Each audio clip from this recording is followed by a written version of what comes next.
देखिए मेरे प्यारे बच्चों, क्लास 11th बायोलॉजी चैप्टर 2 में पार्ट 8 में बेटा एक टॉपिक पढ़ना है जिसका नाम है विषाणुओं का अध्ययन। देखिए हम सभी लोग यह जानते हैं कि जो विषाणु होते हैं इनमें आपको बताएं विषधर अणु, जिसे हम आप लोग कह सकते हैं बेटा जहर। तो विषाणु का जो शाब्दिक अर्थ है वह आप क्या बता सकते हैं बेटा? जहर बता सकते हैं। क्या बता सकते हैं? जहर। तो वैज्ञानिक गिब्स आप बता सकते हैं, वैज्ञानिक गिब्स और हेरिसन, और आप बता सकते हैं हेरिसन। वैज्ञानिक गिब्स और हेरिसन ने विषाणुओं के नामकरण के लिए एक नई प्रणाली का प्रतिपादन किया, एक नई प्रणाली प्रस्तुत की, जिस प्रणाली में आप बता सकते हैं विषाणुओं के नाम में दो भाग होते हैं, जिसे हम आप लोग द्विपद प्रणाली कहते हैं। द्विपद प्रणाली। अब इस द्विपद प्रणाली में आप बता सकते हैं दो भाग होते हैं। जो पहला भाग होता है या जो प्रथम भाग होता है, इसमें विषाणु का प्रचलित नाम होता है। तो यही बताया गया, गिब्स और हेरिसन ने विषाणुओं के नामकरण को जो है बेटा जब प्रतिपादित किया तो इसके नामकरण में आपको बताया गया कि दो भाग होते हैं, जिसे हम आप द्विपद प्रणाली कहते हैं। तो पहले पद में या पहले भाग में विषाणुओं के क्या होते हैं? प्रचलित नाम होते हैं। फर्स्ट भाग में आप क्या कह सकते हैं? प्रचलित नाम होते हैं फर्स्ट भाग में। और जो दूसरा भाग होता है आप ये बता सकते हैं बेटा, इसमें जो है सांकेतिक सूचना। जो दूसरा भाग होता है विषाणु क्या बताता है? सांकेतिक सूचना को बताता है। सांकेतिक सूचना, जिसे सांकेतिक लेख भी कहते हैं। क्या कहते हैं? सांकेतिक लेख भी कहते हैं। इस आधार पर हम आप लोग क्या कह सकते हैं? विभिन्न अनुसंधानों के आधार पर, विभिन्न अनुसंधानों के आधार पर आप बता सकते हैं विषाणु के जो होते हैं कुछ परिवर्तनीय नाम होते हैं। जैसे आपको पहला युग, दूसरा युग, तीसरा युग, चौथा युग बताया गया। जो पहला युग होता है इसे फर्स्ट पेयर कहेंगे, दूसरा युग सेकंड पेयर, तीसरा युग थर्ड पेयर, चौथा युग आप बता सकते हैं बेटा फोर्थ पेयर। तो पहले फर्स्ट पेयर में इसे आप पहला युग कहते हो, इसमें न्यूक्लिक अम्ल होता है। तो आपको यह बताया गया कि विषाणु में डीएनए या आरएनए में से कोई एक न्यूक्लिक अम्ल होता है। विषाणुओं में आपको बताया गया था इसके पहले डीएनए या आरएनए में से कोई एक न्यूक्लिक अम्ल होता है। इसलिए पहले युग में आप बता सकते हैं जो डीएनए या आरएनए होता है इसको आप न्यूक्लिक अम्ल कहते हैं। और ये भी बताया गया कि जो न्यूक्लिक अम्ल होते हैं ये न्यूक्लियो प्रोटीन के बने होते हैं, और इसमें न्यूक्लियोटाइड्स के भी क्या होते हैं? अणु होते हैं। और इसकी जो संरचना होती है आप बता सकते हैं विषाणु में एकल रज्जु की होती है, अर्थात सिंगल हेलिक्स होती है, जिसे आप पहला युग के नाम से जानते हो। इसी प्रकार आप देखेंगे जो दूसरा युग है जिसे आप सेकंड पेयर कह रहे हो, सेकंड पेयर। तो सेकंड पेयर में आप क्या करते हैं? न्यूक्लिक अम्ल का अणुभार आप देखते हैं। तो जो न्यूक्लिक अम्ल का अणुभार होता है आपको बताया कि लाखों में होता है। तो आपको बताया कि लगभग दो होंगे, आपको यह पता है न्यूक्लिक अम्ल डीएनए और आरएनए। तो ये लाखों में होते हैं। जब लाखों में होते हैं तो न्यूक्लिक अम्ल की मात्रा का लगभग जो है 5% भाग जो है आप बता सकते हैं पाया जाता है दूसरा युग। इसके बाद तीसरा युग देखेंगे। तीसरे युग में आप विषाणुओं का आकार देखिए। आप जानते हैं जो विषाणु होते हैं इनका आकार जो है निश्चित नहीं होता है। विषाणुओं का जो आकार होता है वह निश्चित नहीं होता है। ये छड़नुमा भी हो सकते हैं और एक गोलाकार भी हो सकते हैं। तो भिन्न भिन्न आकार के क्या होते हैं? विषाणु पाए जाते हैं। इसलिए आपको यहाँ पर बताया गया है जो थर्ड पेयर्ड है, जिसे आप कहते हैं किसमें विषाणुओं का आकार दीर्घित होता है, मतलब लंबा होता है। ये छड़ टाइप का होगा, अर्थात आप इसको कहते हैं इलांगेटेड। इलांगेटेड का मतलब ही आप जानते हैं बेटा लंबा, दीर्घ। और इसमें आप कह सकते हैं न्यूक्लिक अम्ल का दीर्घित आकार। इसमें जो न्यूक्लिक एसिड पाया जाता है डीएनए या आरएनए में से, उसका जो आकार होता है काफी बड़ा होता है। इसलिए आप ये कह रहे हैं जो थर्ड पेयर होता है इसमें विषाणुओं का जो आकार होता है कैसा होता है, दीर्घित होता है। कैसा होता है बेटा, दीर्घित होता है।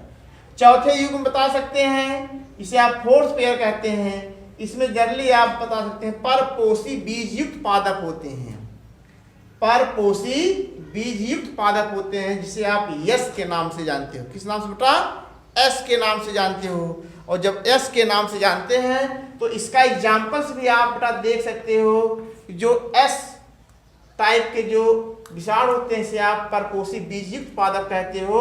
इसमें जो आता है विषाणु उसका नाम है TMV। क्या बताएंगे, TMV, तंबाकू मोज़ेक वायरस। इसको क्या कहेंगे, तंबाकू मोज़ेक वायरस कहते हैं। तो आपको ये पता है कि वैज्ञानिक इवानोवस्की ने सबसे पहले जो है बेटा विषाणुओं का जो है पता लगाया। और उन्होंने क्या किया, तंबाकू की रोग ग्रसित पत्तियों के रस को निचोड़ करके उन्हें किसी स्वस्थ पत्ती पर गिराया, तो वह स्वस्थ पत्ती भी क्या हुई बेटा, कुछ दिन बाद जो है रोगीली हो गई। इसलिए हम आप लोग यहाँ पढ़ रहे थे जो है विषाणुओं के नामकरण। तो यही बताया गया। गिब्स और हैरिसन, गिब्स और हैरिसन ने विषाणुओं के नामकरण में दो पद्धति बताया, पहला पद्धत और दूसरा पद्धत। पहला पद्धत आप बताएंगे प्रचलित नाम, विषाणु का क्या होगा, प्रचलित नाम होगा। और सेकंड पद्धत आप बता सकते हैं सांकेतिक सूचना, जिसमें आप सांकेतिक लेख लिखते हैं।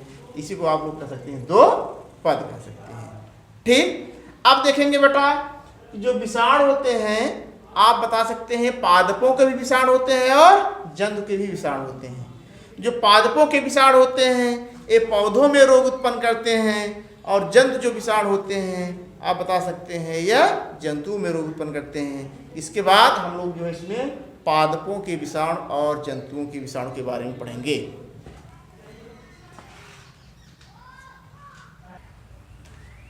देखिए आप पढ़ रहे थे पादपों के विषाणु, किसके विषाणु का, पादपों के विषाणु। तो यह बता सकते हैं जो पादपों के विषाणु होते हैं ये जनरली क्या होते हैं, रोग जनक होते हैं। पैथोजेंस, पैथोजेंस मतलब आप बता सकते हैं रोग जनक। जो रोग जनक विषाणु होते हैं ये जनरली क्या करते हैं, पौधों में रोग उत्पन्न करते हैं। रोग जनक मतलब ये आपको बताया क्या, रोग जनक होते हैं, जिसे हम आप लोग पैथोजेंस के नाम से जानते हैं। पैथोजेंस के नाम से जानते हैं, इसको आप कहते हैं रोग जनक विषाणु कहते हैं। मतलब पादपों के विषाणु रोग जनक होते हैं जो पौधों में क्या करते हैं, रोग उत्पन्न करते हैं, अर्थात पौधों को संक्रमित करते हैं। तो आप यहाँ यह बता सकते हैं वैज्ञानिकों ने अब तक 180 से अधिक प्रकार के विषाणु किस्म के विषाणुओं का अध्ययन किया, अर्थात खोजा। मतलब विषाणु वैज्ञानिकों ने पादपों के विषाणु लगभग कितने खोजा, 180 किस्म की। तो आप यहाँ बता सकते हैं 180 किस्म के विषाणुओं को जो है वैज्ञानिकों ने जो है पादपों में खोजा। इसलिए आप लोग यहाँ कह सकते हो कि इसमें जो विषाणु होते हैं इसमें पाया जाने वाला जो न्यूक्लिक अम्ल होता है वह जनरली क्या होता है, डीएनए और आरएनए होता है। और इसमें जो डीएनए और आरएनए होता है बता सकते हैं कैसा होता है, एकल कुंडलित होता है। कैसा होता है, एकल कुंडलित, ऐसे इसकी संरचना होगी। ठीक, कैसी होगी, एकल कुंडलित होगी। और इस पादपों की विषाणु में आप बता सकते हैं TMV, जिसे आप कहते हैं तंबाकू मोज़ेक वायरस कहते हो। क्या कहते हो, तंबाकू मोज़ेक वायरस। देखिए तंबाकू मोज़ेक वायरस की खोज आप बता सकते हैं, या इस विषाणु की खोज किसने किया था, आप बता सकते हैं इवानोवस्की ने किया था। किसने किया था बेटा, इवानोवस्की ने किया था। और इवानोवस्की ने 1892 ईस्वी में किया था। आप इसको देख लीजिएगा बुक से। ठीक, 1892 ईस्वी में इवानोवस्की ने जो है पादपों के विषाणु, जिसे हम आप TMV कहते हैं, इनकी खोज किया था। बाद में स्टैनले ने इसको जो है किस अवस्था में प्राप्त किया बेटा, क्रिस्टल अवस्था में प्राप्त किया। किस अवस्था में, क्रिस्टल अवस्था में प्राप्त किया। ठीक, तो आप यहाँ बता सकते हैं क्रिस्टल अवस्था में कब प्राप्त किया बेटा, आप बता सकते हैं 1935 ईस्वी में। 1935 ईस्वी में विषाणुओं को स्टैनले ने क्रिस्टल अवस्था में प्राप्त किया और 1892 ईस्वी में विषाणुओं में जो है विषाणुओं की खोज की जो बेटा, जिसको हम आपको TMV कहते हैं, ठीक ना। ये आप बता सकते हैं किसका, पादपों के विषाणु मतलब TMV बताइए। इसके बाद आप बता सकते हैं बेटा जो तंबाकू मोज़ेक वायरस होता है, यही आप लोग से पढ़ रहे थे, इसका एग्जाम्पल से यही था। अब देखेंगे इसकी संरचना, देखेंगे इसकी जो संरचना होती है बेटा, आप देखेंगे ऐसे होती है, एक क्षणनुमा होती है। क्षणनुमा क्या होती है, इसकी एक लंबी संरचना होती है जो आप बता सकते हैं 15 nm होती है, मतलब नैनोमीटर। 15 nm मतलब 15 नैनोमीटर होती हैं। और इसकी जो लंबाई होती है आप बता सकते हैं, ठीक, इसकी जो लंबाई होती है बेटा बता सकते हैं 300 नैनोमीटर होती है। कितनी, 300 नैनोमीटर। और चौड़ाई आप बता सकते हैं 15 नैनोमीटर होती है। अब इसी प्रकार आप ये देख सकते हैं जो विषाणु उसमें पाए जाते हैं, इनमें जो RNA होता है एकल कुंडलित होता है। ऐसे क्या होता है, एकल कुंडलित होता है। और इसी एकल कुंडलित संरचना में क्या होते हैं, विषाणु जो है इसी रूप में बेटा पाए जाते हैं। आप रफली देख रहे हैं। और एक देखेंगे जो विषाणु होते हैं, इनके ऊपर यहाँ पर देखेंगे क्या होता है, कैप्सिड का आवरण होता है। किसका बेटा, कैप्सिड का क्या होता है बेटा, आवरण होता है। ठीक, कैप्सिड का आवरण होता है। और इसमें जो कुंडलन है या जो कुंडली है वो क्या होती है, RNA कुंडलन। इसको कह सकते हैं RNA कुंडलन, आप बोलेंगे बेटा, ठीक। और इसमें देखेंगे ये जो संरचना आपको जो दिखाई दे रही है, गोलाकार जो संरचना दिखाई रही है, ये क्या है, कैप्सोमियर है। कैप्सोमियर्स की संरचना है। तो आप ये बता सकते हैं किसकी संरचना बेटा जो है, TMV की संरचना, तंबाकू मोज़ेक वायरस की संरचना। इस तंबाकू मोज़ेक संरचना की वायरस में आप ये दोनों फिगर जो है पढ़ सकते हैं। और आप यहाँ बताएंगे बेटा तंबाकू मोज़ेक वायरस जनरली कैसे होते, क्षणनुमा होते हैं, अर्थात नलिकाकार होते हैं। और इसमें क्या होता है, एक कुंडली नुमा होते हैं। और जब कुंडली नुमा होते हैं अर्थात और एक खोखले होते हैं, जिसका व्यास आप बता सकते हैं 15 नैनोमीटर होता है। और 300 नैनोमीटर इसकी क्या होती है, लंबाई होती है। और इसमें खोखली क्रोड होती है, खोखली क्रोड होती है। और ये जो खोखली क्रोड होती है बेटा आप बता सकते हैं छड़ के दोनों सिरों पर 4 नैनोमीटर क्या होती है, चौड़ी होती है। जिसके चारों ओर 14 नैनोमीटर क्या होती है, मोटी भित्ति होती है। चारों क्या होती है, 14 नैनोमीटर क्या होती है बेटा, मोटी भित्ति पाई जाती है। तो आप सीधे बता सकते हैं TMV की संरचना, तंबाकू मोज़ेक वायरस की संरचना क्षणनुमा और अर्थात कह सकते हैं नलिकाकार होती है, एक कुंडली नुमा और एक खोखली भी हो सकती हैं। इसका व्यास आपको बताया गया 15 नैनोमीटर, लंबाई आपको 300 नैनोमीटर बताया गया। और इसके चारों तरफ आप बता सकते हैं 4 नैनोमीटर की क्या होती हैं, दोनों सिरों पर क्या होती है, 4 नैनोमीटर चौड़ी क्रोड होती है। और इसके चारों तरफ क्या होता है, 14 नैनोमीटर की क्या होती है, एक मोटी भित्ति पाई जाती है, जिसे हम आप लोग तंबाकू मोज़ेक वायरस कहते हैं।